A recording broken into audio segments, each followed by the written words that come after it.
the Guns and Yoga podcast. My name is Wendy Hummel. Before I get into today's microcast, I'd like to give a big shout out to the Western Division of Federal Pretrial Services in Texas. I had the opportunity to speak at their first Teamwork and Wellness Conference a few weeks back, and I had a blast. We discussed preventing and overcoming burnout, chronic inflammation, and practice various tools or hacks to improve focus and downshift our nervous system. We explored the themes of wellness, peer support, teamwork, self-leadership, and courage. One of my most favorite parts about speaking at conferences and events are all the side conversations that I get to have with people.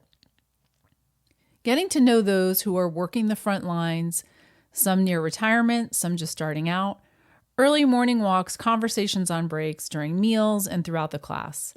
It confirms for me even more how much more we are all alike regardless of where we work, if we're local, state, or federal law enforcement, or first responders, if we work in the heart of Texas, New York, or Kansas.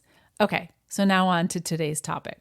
Today I'm going to share round 3 in my second Mountain Retiree Masterclass series. It's been a few months, and I really want to pick back up from where I started, so if you missed the first 2, go back and check those out. I talk about the challenges of the life transition of retirement, the importance of addressing a dysregulated nervous system from years of chronic stress, anxiety, and unaddressed trauma, peer support, and more. After retirement in 2019, I've talked about this before, but I struggled. It was really unexpected. I was embarrassed, ashamed of my feelings for quite a while until I found my way out.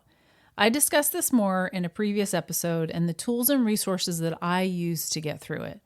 I now understand how chronic stress, unresolved past trauma, grief, agency betrayal, and my identity as a cop factored into the struggles that I had, and that's why I talk about it, in hopes that maybe someone listening knows that they aren't alone and there is a way out. Several months back, I attended one of my friends' retirements. It seems like retirement ceremonies are always the catalyst for my inspiration as they're filled with emotion, nostalgia, and they really do bring light to the shared experiences, challenges, and impact that the careers have on us. We don't really need to say a word to each other. We just kind of know. We understand each other, and there's a comfort in that. I felt more at home with a group of people than I had in quite some time. A dear friend retired, and because of the special person that he was and the great police officer that he was, both cops and community members, young and old, showed up to celebrate his service and his career.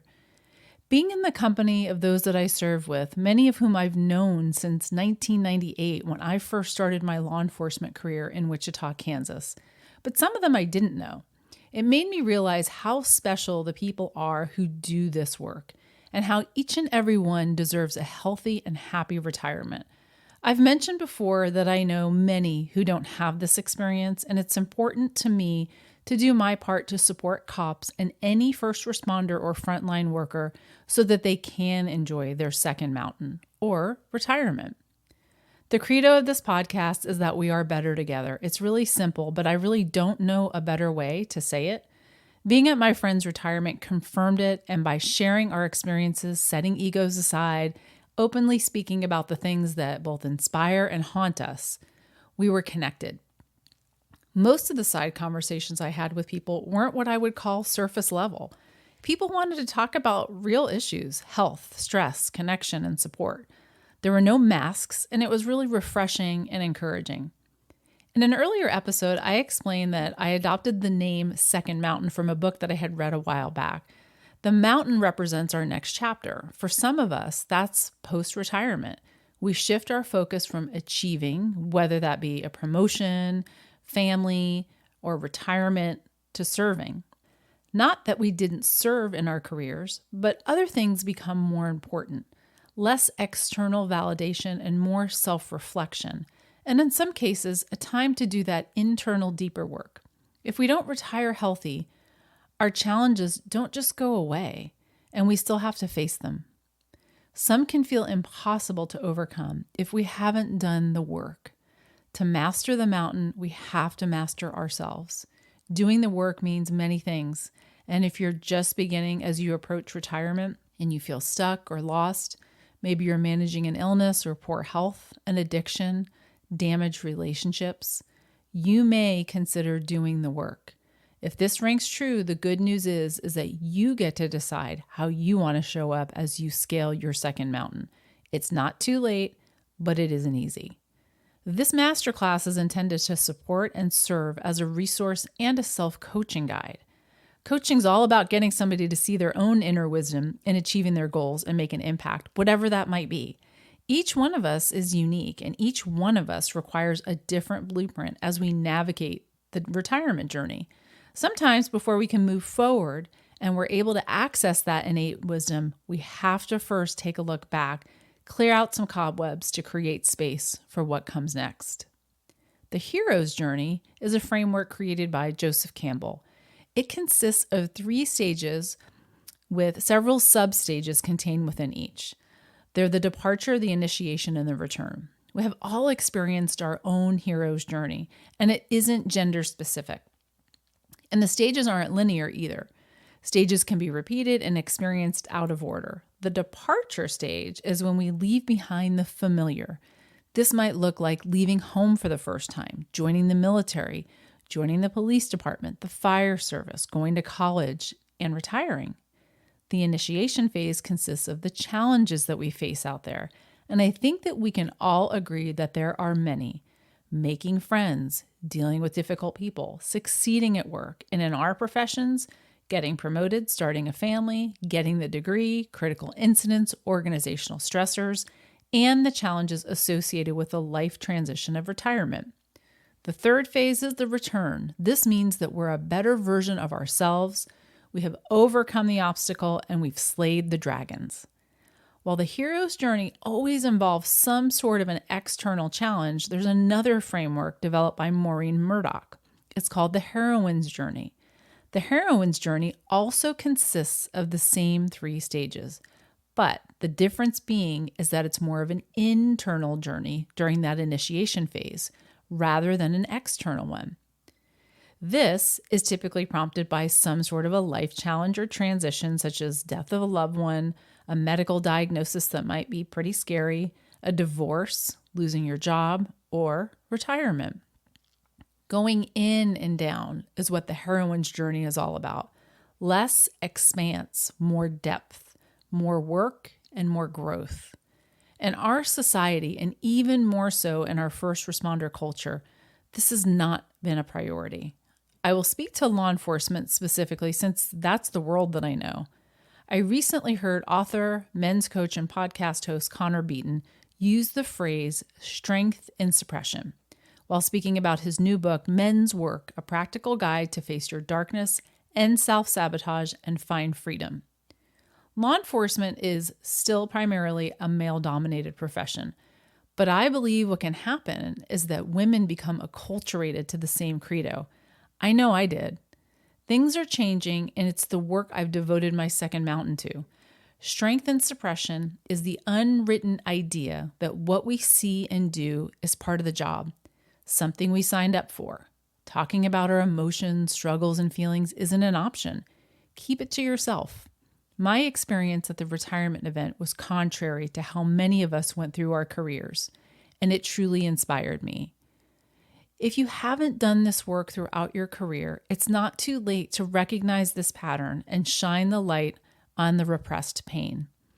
It is a crucial first step in a robust and thriving retirement or second mountain. I know it can be difficult, and those of us that are old school weren't taught the importance of facing your emotional pain. I want to be clear. This isn't about fault, shame, or blame. The old school mentality that what we do and what we see is just part of the job, and we have been given some superhuman ability to deal with the buckets of trauma and exposure to critical incidents, has long been disproven. It is now your responsibility to do something about it now that you know. No one told us about this when I was in the academy. No one discussed the mental or emotional impact of this career field and the dangers of not adapting pro-social coping mechanisms like talking to our peers, our loved ones, therapists, coaches. And depending on how you were raised, things like sharing your feelings may have been discouraged. Doing this work is not easy, but essential if you want a healthy retirement. I know many people on far ends of the spectrum, those who retired well and those who did not. As I've shared before, I was one of them, but it doesn't have to stay that way. So what do I mean by depth work? Recently, I had the opportunity to meet in person one of my former podcast guests, Michael Segru. He's the author of Relentless Courage and a retired police sergeant. Michael's podcast conversation had such an impact on some people here in the Wichita community that they decided to bring him to speak at the Kansas Gang Investigators Association.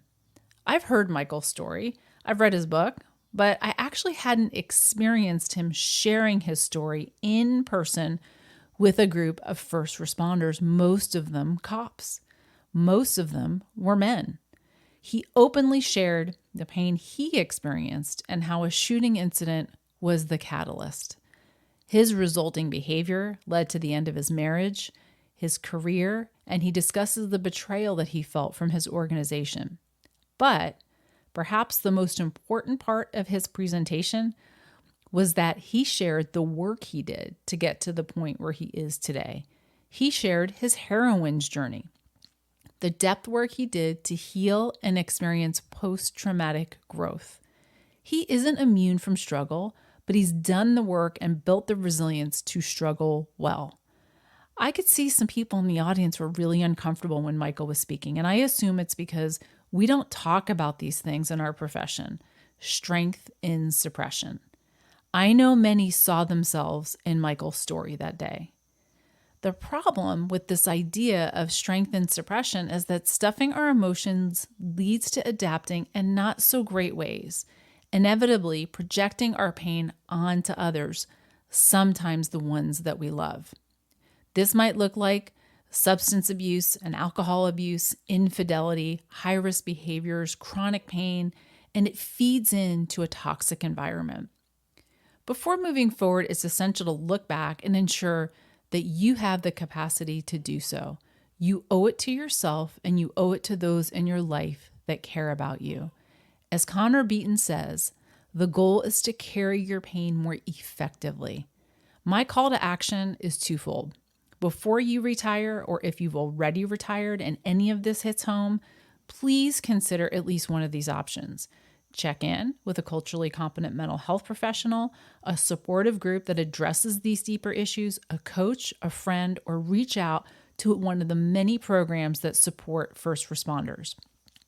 I can personally vouch for the Battle Within and the West Coast Post-Trauma Retreat, but the National FOP has a list of vetted programs on their website. If you adopted this strength and suppression credo throughout your life and career, it will surface at some point, so why not get ahead of it? The strength and suppression credo only results in self-neglect and can lead to mental health issues, but doing the work, excavating what lies underneath, leads to post-traumatic growth, which means new possibilities, deeper relationships, personal strength or resilience, appreciation for life, spiritual change, and the belief that we have agency over creating meaning and purpose in our lives. The second part of my call to action is more universal, collective, big picture. Time and time again, whether at my friend's retirement that I spoke about or during Michael's talk at the gang conference, I am constantly reminded of how much we all truly have in common and are alike, much more so than we think. Not necessarily in our personality traits, likes or dislikes, but in our human experience. The professions we have chosen add another layer to our shared experience. Let's not forget that. One way that we can do that is not to forget our retirees. Whether organizationally, such as the peer support team at the sheriff's office, where I work, we include retirees. We support retirees, we provide them with resources, and invite them to wellness events. On an individual level, stay in touch with your retired friends. Organize regular get-togethers, trips, events. As a retiree myself, I can speak to this personally. Just because you don't report to work at your agency anymore doesn't mean that you stop caring about the work that you did or the people that still work there. For me, and most I know, our careers were really special to us, a calling. Many of us still want to contribute. I have talked about finding meaning post-retirement, and it may look different than what you did during your first responder career, but that doesn't mean that you have to cut all ties. I think that we really miss the boat when we don't consider retirees, for them and for our organization. I have friends with so much knowledge in specialized areas like crime scene, leadership, homicide investigations, and managing youth programs, and all of that experience and knowledge walks out the door with them. This can be a disservice both to that person and the agency. Many want to give back, mentor, teach, or volunteer, but are rarely asked. Being a part of something bigger than ourselves in the second mountain. Please remember the retirees. If you found value in this episode, please share, subscribe, like, and write a review. Whether you're a first responder or a family member, if you have questions or need resources with anything related to this topic, please reach out at wendy@bluelineyoga.com.